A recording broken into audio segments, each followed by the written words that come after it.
Welcome back to my channel Nirupaya লাইফস্টাইলের পক্ষ থেকে তোমাদের সবাইকে জানাই মোস্ট ওয়েলকাম। তো বন্ধুরা দেখো, আমি আবার একটা নতুন ব্লগ ভিডিও নিয়ে তোমাদের সামনে হাজির হলাম। তো আমি এখন রাস্তায় যাচ্ছি একটু বাজারে, কারণ রবিবারের বাজার বলে কথা, একটু সবজি একটু মাছ তো আনতেই হবে। তো বন্ধুরা দেখো, এই আকাশটা কত সুন্দর, বর্ষাকালের আকাশ। তো সবার প্রথমে একটু ফিলিং স্টেশন চলে এলাম, পেট্রোল পাম্পে পেট্রোল ভরার উদ্দেশ্যে। তো ওখান থেকে পেট্রোল ভরে দেখো সোজা মাছের বাজারে চলে এলাম। আর আমি যেখান থেকে সবসময় মাছ নিই, সেই ভদ্রমহিলার কাছে সবসময় জ্যান্ত দেশি মাছ থাকে, দেশি পুকুরের কিংবা দিঘির। কোনো ট্যাঙ্কির এখনকার যে চাষ ঠাস করে ট্যাঙ্কির মধ্যে, ওরকম চাষের কোনো মাছ না। তো সেই কারণেই ওনার কাছ থেকে বারংবার আমরা মাছ নিই। আর দেশি মাছ ছাড়া কিন্তু আমি অন্য কোনো মাছ খুব একটা খেতে পছন্দ করি না। তো দেখো, এখানে দেখতেই পাচ্ছ বড় সিলভার কাটিং চলছে।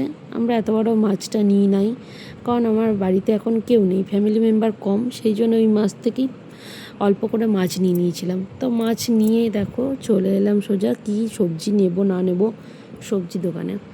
তো প্রথমেই আমি কাঁচা কলার দিকে নজর গেল, কারণ এখন তো আমাকে ঝোলটা বেশি খেতে হয়, তো কাঁচা কলা তো নিয়েছি, তার সাথে উচ্ছে। আর সকালবেলায় তাজা সবজি বাজার দারুণ লাগে। তো আর একটা মাছ নিয়েছিলাম বন্ধুরা, বলতে ভুলে গেছি, যেটা হচ্ছে চিংড়ি মাছ। আর একটা ফেভারিট জিনিস নিয়েছি, কে কে ভালোবাসো এই জিনিসটা সেটা আমাকে একটু বলবে। চিংড়ি মাছ না বন্ধুরা। আর দেখো কি কি সবজি এনেছি, বাড়ি চলে এসেছি। তো কুমড়ো, পুঁই শাক, মূলো, বরবটি, তোমরা তো সবাই দেখতেই পাচ্ছ। পুঁই শাকগুলো কিন্তু হেভি ছিল, পুঁই শাক খেতে আমার খুব ভালো লাগে। তো সেই কারণে আমি পুঁই শাক নিয়ে নিলাম, আর এত সুন্দর ডগ ডগ কচি কচি পুঁই শাক। তো যেই জিনিসটার কথা বলছিলাম আকর্ষণীয় আজকের, সেটা হলো দেখো দেশি কচুরলতি। আমার যারা যারা বাঙাল বন্ধুরা আছো, তারা তো কচুরলতি খেয়ে বড় হয়েছে, কচুরলতি তাদের প্রিয়। কিন্তু দেখো, আমরা পিওর ঘটি, আমরা কিন্তু বাঙাল না। বাঙাল না হওয়া সত্ত্বেও আমরা বাঙালদের সব রান্নাবান্না পারি। মানে আমি আমার মায়ের কাছ থেকে শিখেছি, যেহেতু আমার মা করেন এবং খুব ভালো রান্না করেন, ওই জন্য আমি মায়ের কাছ থেকে কচুরলতি রান্নাটা শিখে নিয়েছি। আর আমার কচুরলতি খেতে গরম ভাতে দারুণ লাগে। তো এখানে আছে দেশি কচুরলতি। তো দেখো কচুরলতিগুলো আমি আর আমার যা দুজন মিলে কচুরলতিগুলো ছাড়িয়ে নিয়েছি। তো ছাড়িয়ে নেওয়ার পর বন্ধুরা দেখো এরকমভাবে কেটে নিয়েছি, এরভাবেই কাটতে হয়, যেহেতু মায়ের দেখেছি। মা তো নাই, মা থাকলে পারে কী করে করতে হয় না করতে হয় মা বলে দিত। তো এগুলো ভাপিয়ে নিয়েছি। তো আমি তো রান্না দেখেই শিখে গেছি, তো ভাপিয়ে নিয়েছি। ভাপিয়ে নেওয়ার পর এরকম হয়েছে, একটা ঝুড়ির মধ্যে আমি জল ঝরাতে রেখে দিয়েছি। তো একটু ভাপিয়ে, অনেকে তেলের ওপরে ডাইরেক্ট দেয়, কিন্তু না, আমি একটু ভাপিয়ে নিয়েছি। আর এদিকে আমার চিংড়ি মাছ বেছে ধুয়ে পরিষ্কার। প্রথমে কি করব, চিংড়ি মাছটা ভাজা বসিয়ে দিলাম। তো বন্ধুরা একটা কাণ্ড ঘটেছে জানো, এই চিংড়ি মাছ ভাজতে ভাজতে একটা বিচ্ছিরি কাণ্ড ঘটে গেছে, যেটা কিনা আমার গ্যাস শেষ হয়ে গেছে। এই চিংড়ি মাছ ভাজাও হয়েছে, আর এদিকে আমার গ্যাসও শেষ হয়ে গেছে। তো বাধ্য হয়ে আমি আবার ইন্ডাকশান সব কিছু করলাম। তো দেখো বন্ধুরা, চিংড়ি মাছ ভাজার পর কড়াইটা এরকম হয়ে যায়। ওই কড়াইয়ের মধ্যে তেল দিয়ে, তেলের মধ্যে দেখো কচুর লতি বা কচুর যে কোনো জিনিসে কালো জিরেটা খুব যায় বা মানায়। তো আমি প্রথমেই কালো জিরে, তারপরে পেঁয়াজ কুচো দিয়ে দিলাম তেলের ওপরে। আমার যারা বাঙাল বাড়ির বন্ধু আছো, তারা তো ভালো করেই জানো, তাদের তো শেখাতে হবে না। এবং যারা কিছু ঘটি বাড়ির বন্ধু আছো, তারাও আশা করি এখন সবাই কি বাঙাল কি ঘটি সবাই এরকম রান্না প্রায় সব বাড়িতেই হয়, সবাই খেতে শিখে গেছো। আর আমার মনে হয় বন্ধুরা, এসব রান্নায় কিন্তু বেশি টেস্ট লাগে খেতে, যদি একটু ধরে বেঁধে করা যায়। তো দেখো, আমি জীবনে প্রথমবার কচুরলতিটা রান্না করছি, তো যেটা কিনা চিংড়ি মাছ দিয়ে। তো চিংড়ি মাছটা দেখতে পেলাম, কচুরলতি বাজারে দেখতে পেলাম, কিনলাম। আর এই কাঁচা লঙ্কাগুলো বন্ধুরা বিষের মতন ঝাল। তো অনেকটা কাঁচা লঙ্কা আর বেশ খানিকটা রসুন আমি গ্রেটার দিয়ে গ্রেট করে নিয়েছি, কারণ এখানে রসুন পেঁয়াজের ব্যবহারটা লাগে, আদা টাদা লাগে না, আদার ব্যবহার লাগে না। তো দেখো পেঁয়াজটা একটু লাল লাল করে ভাজছি বন্ধুরা। ভাজার পর ওই যে বিষের মতন লঙ্কা বললাম না, প্রচুর ঝাল, কান দিয়ে ধোঁয়া বেরোনো লঙ্কা, সেগুলো দেখছো পেঁয়াজ ভাজার উপরে দিয়ে দিয়েছি। মানে আজকে একটু বিভৎস টাইপের ঝাল দিয়ে করব, যেহেতু কাঁচা লঙ্কার ঝাল, শরীরে কোনো ক্ষতি হবে না। তারপরেও গ্রেট করে রাখা বেশ খানিকটা রসুন কুচি আমি দিয়ে দিলাম। বন্ধুরা দেখো এখানে আমি নাড়চাড় করছি। বাবা এই সময় আমার নাক একদম পুরো জ্বলে যাচ্ছিল, জানো বন্ধুরা কেন বলো তো? কাঁচা লঙ্কাটা তেলের মধ্যে পড়েছে এই কারণে। তো এটা ভালো করে ভাজা ভাজা করে নেব। তো বিশেষ কোনো মশলাপাতি সেরকম কিছু লাগেই না কচুরলতিতে। তো দেখো এটা একটু খুব সুন্দর ভাজা ভাজা হয়ে গেছে। এবার হলুদ দিয়ে দিলাম, যা আর কি দেয়, নুন হলুদ তো সর্বখাটের কাঁঠালি কলা, সব রান্নাতেই নুন হলুদ লাগে, অন্য কিছু লাগুক আর নাই লাগুক।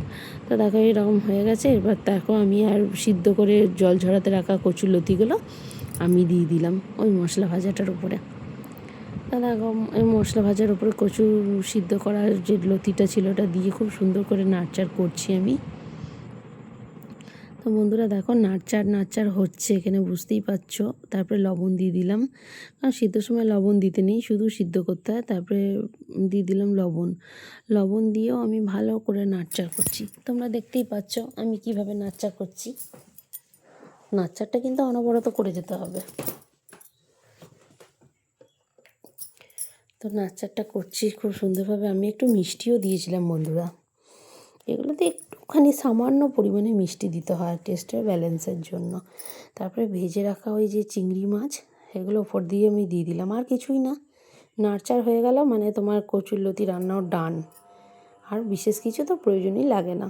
আর তারপর গরম ভাতের সাথে খেতে জাস্ট ওয়াও লাগে। এদিকে ভেবেছি আজকে অনেক রান্না করব, আর তার মধ্যেও গ্যাসটা আজকের দিনেই চলে গেল। তো কী করব বন্ধুরা, বুকিং করা আছে কিন্তু আজকে তো আর আসবে না, বাধ্য হয়ে ইন্ডাকশান বার করলাম। তারপরে এখানে একটু মুগ ডাল সিদ্ধ করতে বসিয়ে দিলাম। অনেকগুলো পদ করব বলে ঠিক করেছিলাম। তো মুগ ডালটা দেখো আমার সিদ্ধ হয়ে গেছে, ভেজে মুগ ডালটা, ভাজা মুগের ডাল সিদ্ধ হয়ে গেছে, ওই ইন্ডাকশানের মধ্যেই করছি। তারপর বন্ধুরা দেখো আমি হাঁড়িতে ভাত চাপিয়ে দিয়েছি। কি করব, খেতে তো হবে, তরকারি খেয়ে তো আর দুপুরবেলায় পেট ভরবে না, সেই জন্য আমি ভাত চাপিয়ে দিয়েছি। তো আজকে রান্নাগুলো সব ইন্ডাকশানেই হলো বন্ধুরা। আর এই তো কী বলবো, তো আমার মনে হয় গ্যাসের থেকে ইন্ডাকশানে ভাতটা খুব তাড়াতাড়ি হয়, যাদের আছে তারা, যারা করো তারা জানো। তারপরে দেখো বাজার থেকে বেশ খানিকটা মাছের ডিম এনে আমি কিন্তু অনেক কিছু দিয়ে মেখে নিয়েছি। এবার কী কী দিয়ে মেখে নিয়েছি বলো তো বন্ধুরা? তোমরা কে কী দিয়ে কীরকম করে ভাজা করো সেটা জানাবে। আমি কিন্তু কী দিয়ে মেখেছি সেগুলো তোমাদের সব কিছু দেখাবো। তো তার আগে দেখো কড়াইয়ে ডিম ভাজা বসিয়ে দিয়েছি, আর কি লোভনীয় টাইপের দেখতে লাগছে তাই না বলো বন্ধুরা? হেবি সুন্দর লাগছে। আর এই তেলে মানে ফেনা উঠেছে। এই দেখো তোমাদের বললাম না, পেঁয়াজ কুচি, লঙ্কা কুচি, রসুন কুচি, হলুদ আর বেসন। আমি খুব একটা বেসন দিই না, ওই হালকা করে বেসন দিই। বেশি বেসন দিলে কিন্তু মাছের ডিমের স্বাদ থাকে না। আর তো নুন হলুদ তো আছেই। তো বন্ধুরা দেখো আমার মাছের ডিমের বড়াগুলো কত সুন্দর হয়েছে। আর আমার বড়মশাই হাত দিয়ে দেখছে, মানে খেতে এসেছে। মাছের ডিমের গন্ধ পেয়ে আমার বড়মশাই দেখছো বন্ধুরা, তুলে নিল, গরম বলে হাত দিতে পারছে না। কিন্তু এখান থেকে বেশ কয়েকটা মাছের ডিমের বড়াও খেয়েছিল। যাকে বাদ দাও, সেটা তো আমার প্রত্যেক দিনই হয়, ঘরে থাকলেই মাছের ডিমের বড়া করলেও খায়। তো বন্ধুরা দেখো ইন্ডাকশানে ভাত করে নেবার পর আমার ফাইনাল লুক দেখো, ঝরঝরে ভাত। আর কি আছে মেনু দেখো, আর মেনু আছে আমার কর্তামশাইয়ের জন্য বেগুন দিয়ে পেঁয়াজ দিয়ে মাছের তেলের চচ্চড়ি। তো বন্ধুরা আমার এই ব্লগ ভিডিও এতগুলো পদ কেমন লাগলো কমেন্টের আশায় রইলাম। ভালো লাগলে প্লিজ আমার চ্যানেলটা সাবস্ক্রাইব করবে। আর হ্যাঁ বন্ধুরা, ফুল ভিডিও ওয়াচ করবে কিন্তু, পুরো অ্যাড সমেত। আর পাশে থাকার অনুরোধ রইল। আজকের মতন ব্লগ ভিডিওটা এই পর্যন্ত। তোমরা সবাই ভালো থাকবে, সুস্থ থাকবে, সাবধানে থাকবে। আবার দেখা হবে অন্য কোনো ব্লগ ভিডিওতে। ততক্ষণের জন্য টাটা, বাই বাই।